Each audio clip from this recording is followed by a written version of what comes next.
Ebusiafo mima obibia akwaba ede ever too much GHS so ebreno area to say and so ye day e Ghana wahala dwumedie no ever so mo se de dan da ye no na obomofo ene ne nam ewo apaso ntie ne ensemo egu apono so no e na ye be pensem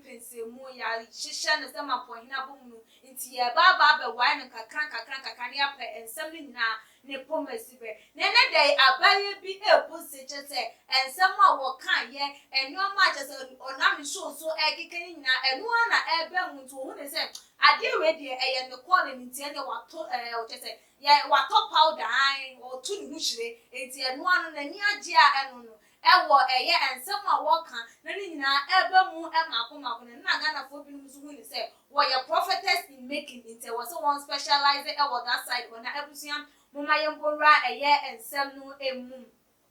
ene dey say dem bi kan ye no ye nuaba ye Dolores Frimpong Manson CEO of a delay product ye eba delay macro delay tomato paste ne de keka eho a ye nuaba yi ne show a wo de asi wonu mu a wo ye delay show wo friend crofo chin crofo na say tutu wo ma no bu so wo say ye nyuntu mu a friend wo bu so say de wo nyuntu okọ sinitwa no so be friend wo bu so say de wo ye bia no to ensafre wo no ho ensensem na wo ne wo ebo eho enkomo na ene de yi nani agiye papa na nani gia agia nani agia bro so say wo bo se nyina eye wo react to her prediction a wo kan ye edifa adisef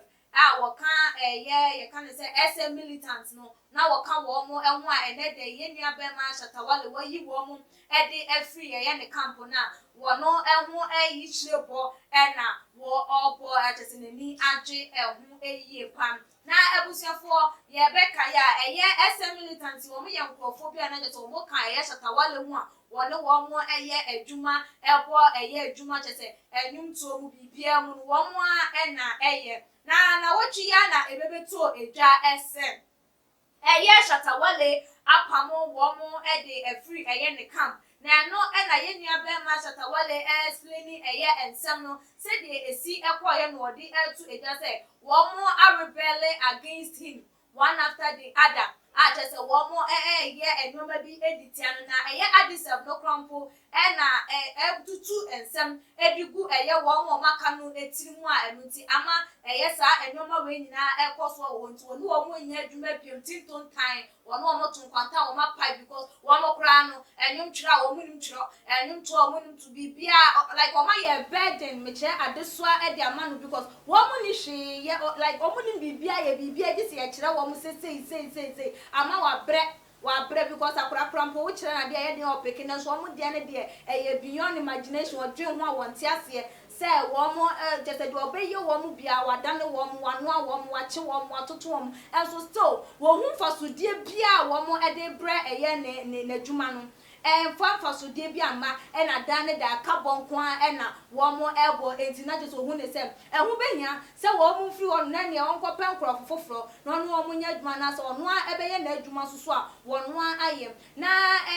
sak na yi ba ye chese ye sake wo mo di firi wo na ye pam wo mo edi free camp wo no no na ye nua ba ye delay eteki to the IG page no kokko twro yesem I made a prediction about 2 years ago. I hear it came to pass. I see. I have to take my calling serious. Way NHS say, ye was sebwa ye nuaba no. Ba enese wo bo chese wo kan ensem emre bi atwam 2 years ago na abem mo be kaya ye ensensem bebre a eba bonten efa nkofo bi wo bi a Joyce Blessing die krampo no wo ka bibi e de fa ho na numu a worija ye ba ye wo no wo de bebeto abonten a chese Ghana fo nyina hu se ye ni interviews a wo ye no ayesa se wo hunu ade no ohun de besi a year to come and years to come wo hunu na wo busa eho ensem obekomu so na aba gift was semo ensem sa entino ohun se we susu aba no adi 7 susu dia aba no na che se ade a wo hu ne sem or yeah prophetess by calling and I say I didn't like the one and was so nature or yet and one eduma said the bear a bet to me as see a pinabusia a year 2 years ago said video no our home and the moment you're going to see now you buy a to and commodity no so by Casateka and other mass There are pictures out or papers. Okay, into Chiamoka. Shows level. No, but Chiamoka The show the idea. into you. Scan side because we are okay, like we are just looking at the music and the production. Okay. And we are learning, so we don't really look at what like Ghanaians say about money. Okay, I'm saying this because mostly at the beginning, when things are taking off now, and who say convenience man, fire mostly. But as a woman, you know, no one must have started. No more place at our level also. You will be the answer Arabic, but can't send the That's true. We have our own like agreement and everything, so we don't really look at that side. Because everything will happen naturally. Because even though you love Shatawale, you are calling him daddy and all of that. Say that this woman would just answer fast. You will be the first person to betray Shatawale. Never. Like,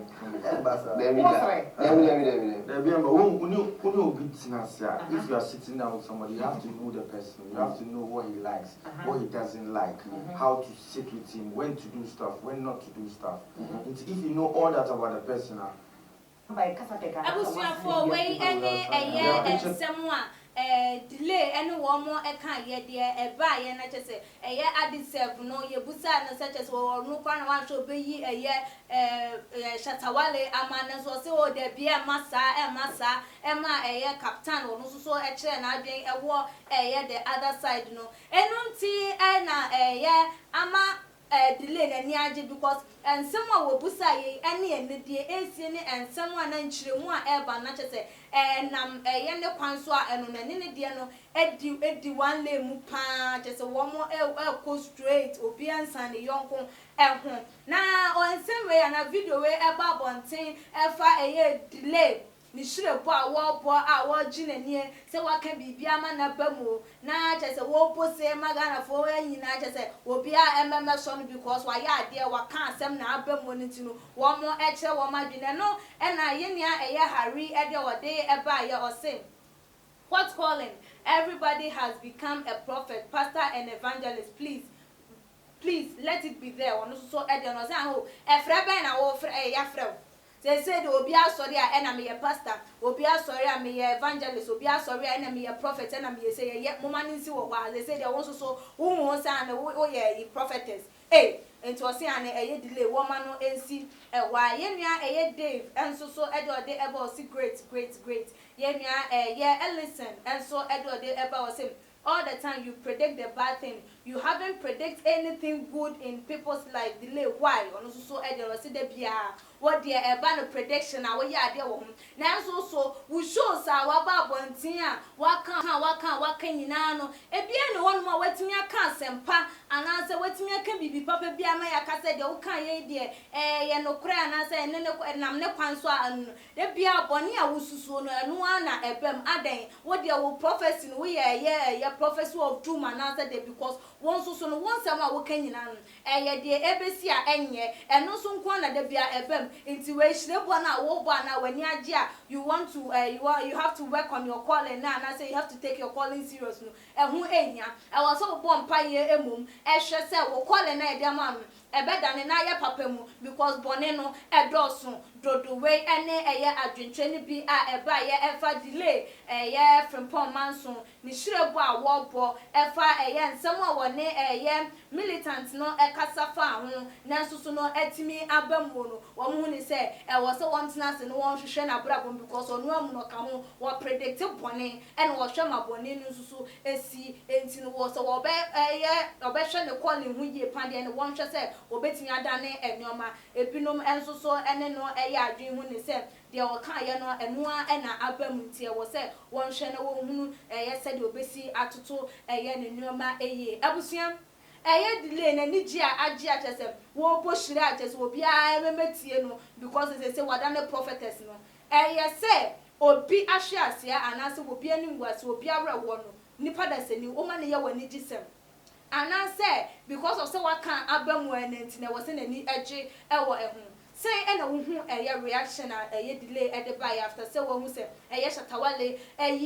militant no free ne camp on wo hu say ne kwan so anu and I say enye ne kwan so ubetimi Edward Ncheno abana so say one subscribe to your channel na message say ubenye na when me abel no so say they upload the video be wetimi enya notification ebiemu so share for mo obusuafo and wadofo no all the social media platform follow your Instagram page so @tumagh_ na adwenche bia wo bia no wo de ato comment section ho de amaye na emrepem no ye bekenkan de amam midin ene ekuya sikapa makram.